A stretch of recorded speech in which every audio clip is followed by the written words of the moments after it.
नमस्कार, मैं प्रशांत और आप देख रहे हैं द एच न्यूज। देखिए, हमने अपने पिछले वीडियो में बताया था कि बिहार के 5 विधानसभा सीटों पर उपचुनाव होना है। उनमें से एक विधानसभा सीट जो है रुपौली, जहां से बीमा भारती जदयू से जीत कर आई थी, वहां पर चुनाव की तिथि भी घोषित कर दी गई है।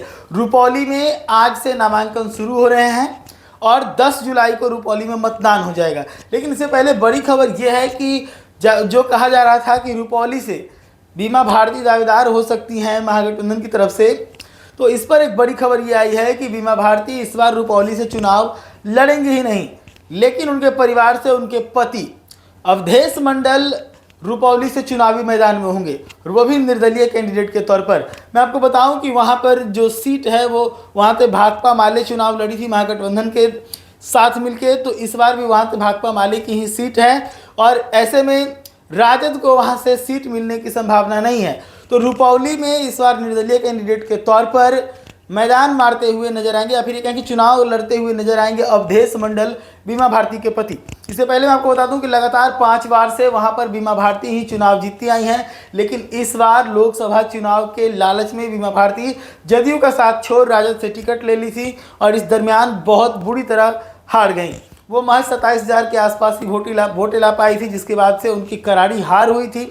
और मैं आपको बता दूं कि इस सीट पर पप्पू यादव का विद्रोह निर्दलीय कैंडिडेट के तौर पर बीमा भारती को सबसे ज़्यादा भारी पड़ा था और यहाँ तो पप्पू यादव निकल गए थे। लेकिन इस बार जो है ऐसा ही विद्रोह कांग्रेस के बजाय राजद में देखने को मिलेगा विधानसभा चुनाव में, क्योंकि रुपौली में जहाँ भाकपा माले महागठबंधन की तरफ से चुनावी मैदान में होंगे, तो वहीं पर बीमा भारती के पति अवधेश मंडल निर्दलीय कैंडिडेट के तौर पर चुनावी मैदान में होंगे।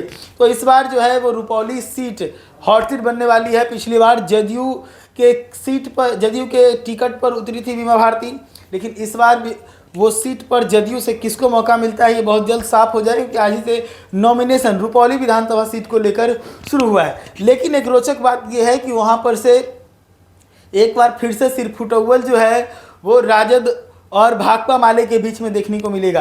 कांग्रेस और राजद के बीच में जो सिरफुटौल देखने को मिला था, इसी का फायदा पप्पू यादव को मिला था। तो क्या इस बार जो सिरफुटौल राजद और माले के बीच में देखने को मिलेगा, उसका फायदा अवधेश मंडल को मिलेगा? ये भी देखने वाली बात होगी।